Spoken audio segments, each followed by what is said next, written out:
welcome to the Three Quarters Podcast, your official podcast for the 2018 Rugby Africa Gold Cup. Also, still reminding you to jump onto the hashtag Road to Japan to support the only remaining African team that is looking to qualify for the Rugby World Cup in 2019 in Japan. I'm Timima Duffield. And I'm Ngara Kamuya. So last match day for the Rugby Unfortunately. Africa Gold Cup. I was talking to one of my friends and I'm like, I wish it was longer. Like, this is entertaining rugby. This is hot stuff, That's true, man. That's true. So yeah, we had 3 games on the last day, and I'm hoping everyone watched. Yeah. So the first game we're going to talk about was actually the last game that was played on the day. Yes. And that was almost sort of the relegation battle. Exactly. Like proper relegation battle, which was Tunisia hosting Morocco. Yeah. So scores at the end of the day were 36-13 to Tunisia. I feel like in this game we didn't see the Morocco that we had been seeing throughout the tournament. I, to be honest, was saddened because they, they have been the darling of the tournament. Yes. But you could tell how much this game meant to both of them in the sense that, 2 yellows to Tunisia, 1 yellow to Morocco. That means tempers were just, right up there with all the aggression and everything. How was that game for you? It was an interesting game in Monastir. As you're saying, it was relegation battle. I think whoever was going to lose this game was definitely going to have a problem, i.e. they were going to be relegated to the Silver Cup next year. So it was kind of a scrappy game. No team really settled into the game early on, and that's why it was very evenly matched in the beginning. It got to halftime quite evenly matched, and both teams being a bit cagey, both teams measuring their opponents and not really getting into their game. We did not see Tunisia use their forward pack as much as we would have wanted them to. We did not see Morocco use their forward pack and play the expansive game that we've seen them do over the Gold Cup. So it ended, halftime came and they evened up, and I think in the second half Tunisia just settled into the game quick and they were able to string a few passes, string a few plays, and they took off. The first 10 minutes they scored. And from then it was downhill for Morocco.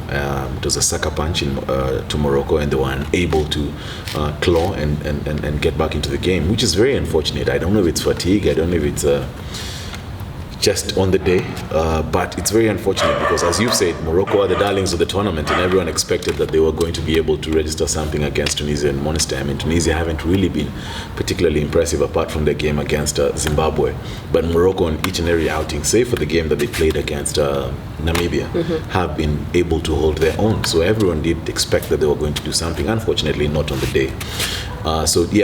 Tunisia able, like I've said, to string a few passes, to string a few plays, and they were able to get 36 points. They pile on the points in the second half. Unfortunate for Morocco, but that means now come 2019, Morocco will be participating in the Silver Cup. So it's very unfortunate, like I'm saying, that they were the darlings of the tournament, and it just didn't happen on the day.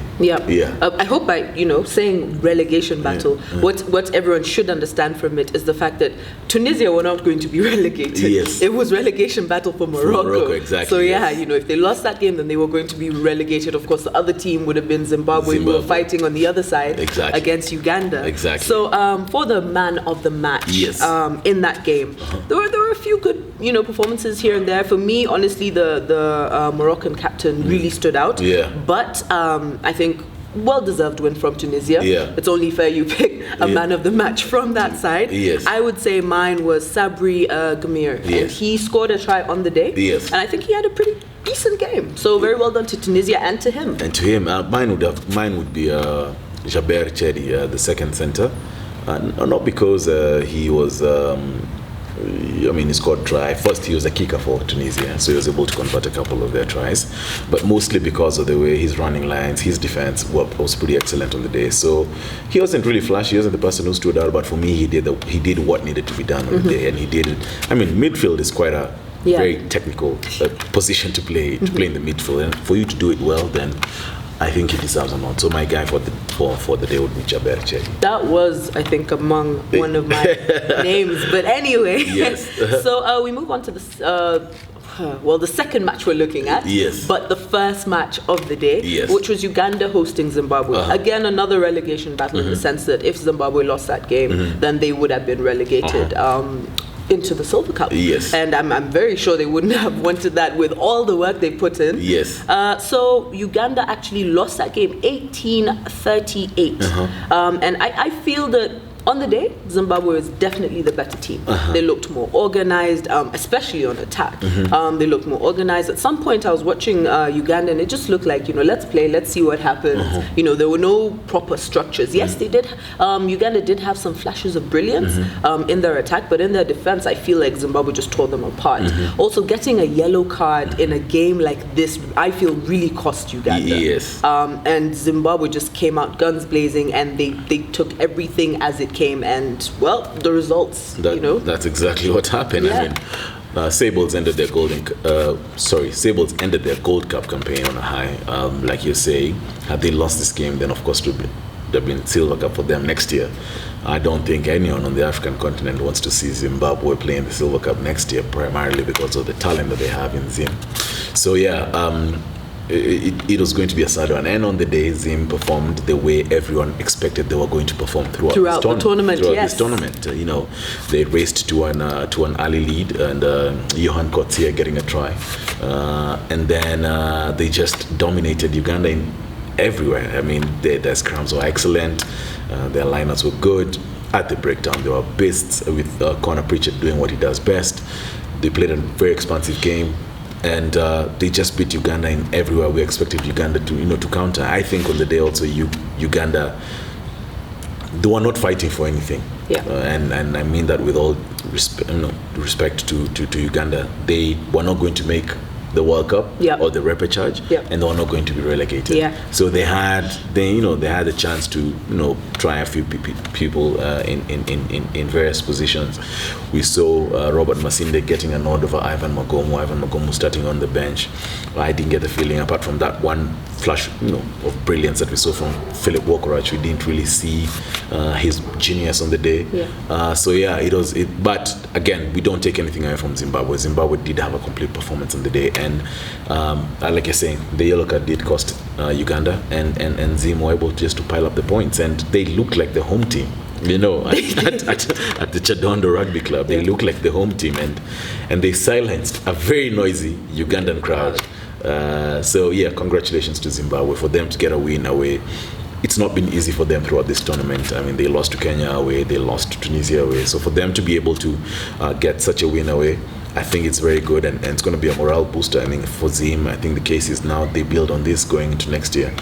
We know that they put in a hell lot of work before this year's tournament. It hasn't worked according to what you would have hoped it would have worked, but now we just hope that they build on this going on to the next tournament. Yep, definitely. Yeah. So for man of the match for that game, I actually there were a few people that stood out. And for me on the Zimbabwe team, there was Tafadzwa Chitokwindo, there was Linian Stambwera, there was Brendan Mandivenga, there was also Ernest.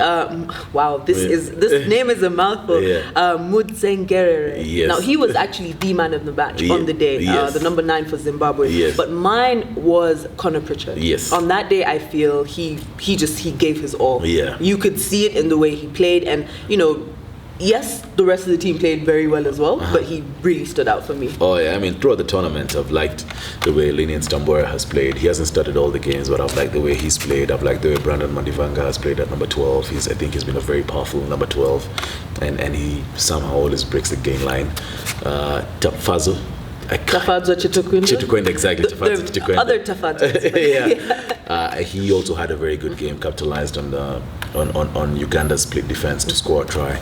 But yeah, I do agree with you. On the day, Connor Pritchard was a monster, and I have a liking for the guys who do the dirty work, and he does the dirty work very well, and he imposed himself on Uganda, and Uganda were unable to do anything at the breakdown. So yes, I do agree with you. Connor Pritchard was my man of the match on the day. Yeah. So now we move on to the third game, which was actually played somewhere in the middle of the day there. Yes. But yeah, third game, and I would say most important game in the sense that this was the decider. Whoever won this game would go, get a straight ticket to the Rugby World Cup.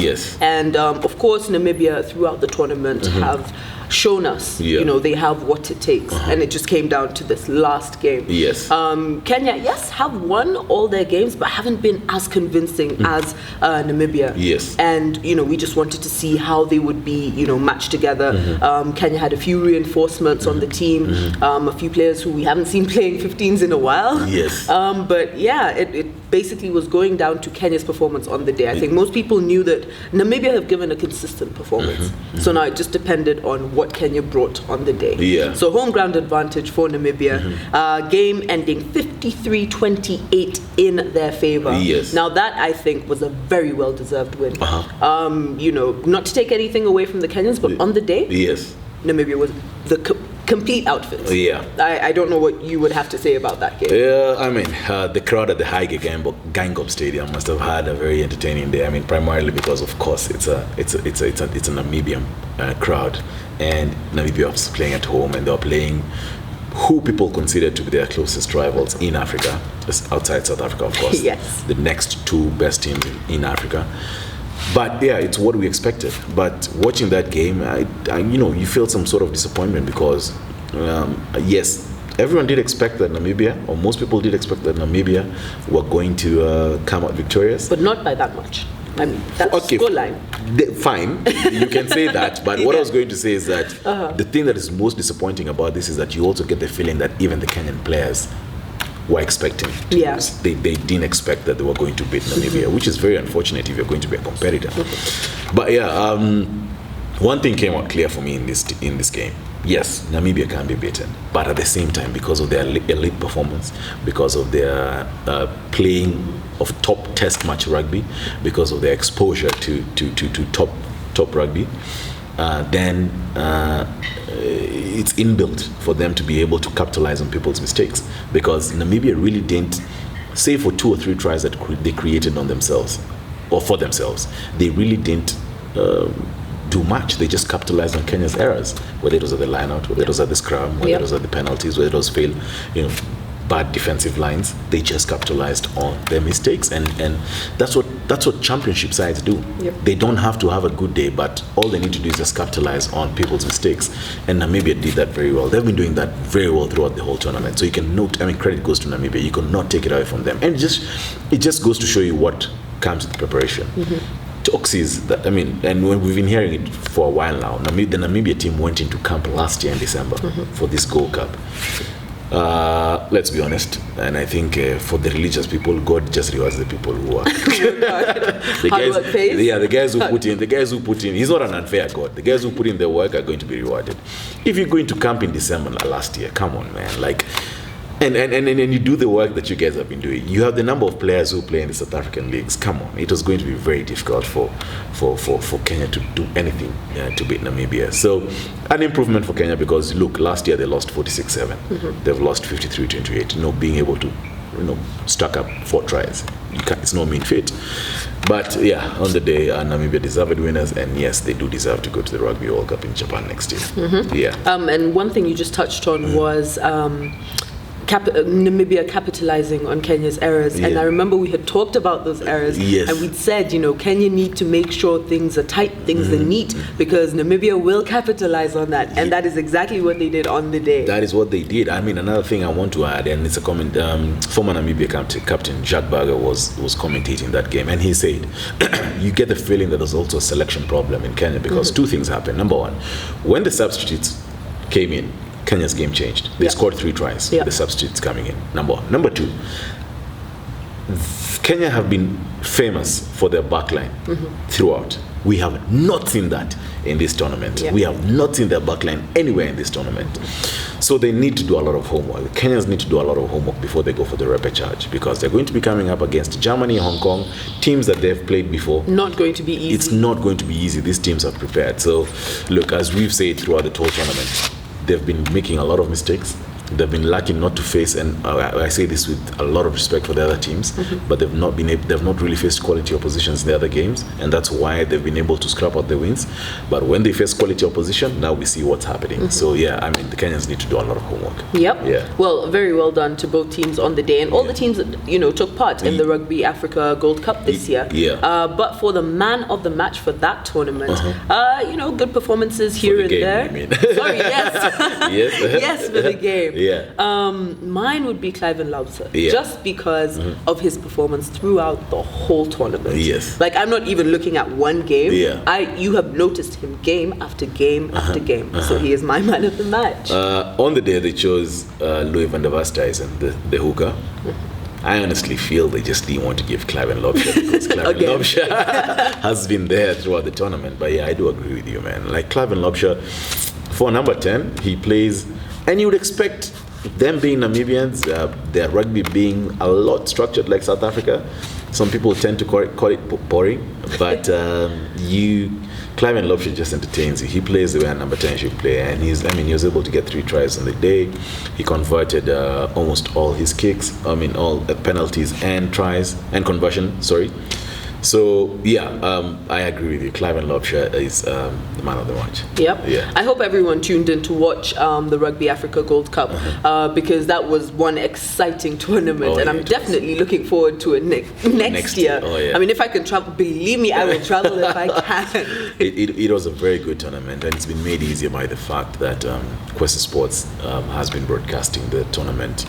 We have watched each and every game of the 2018 Rugby Africa Gold Cup, and we can only hope that come next year, then this deal with Rugby Africa expands, and Quest Sports can also be able to televise in the Silver Cup and the Bronze Cup, and we can be able to see how the game of rugby is growing in Africa. But all in all, it was a fantastic tournament. We've enjoyed the quality of rugby. Some work needs to be done, but from where we have come from, I can say that the future of rugby in Africa is positive. Yep. Yeah. But I look forward to seeing everyone on Friday for another review segment, but of the whole tournament. Yes. Things we think can improve, things we think did, really well. Yes.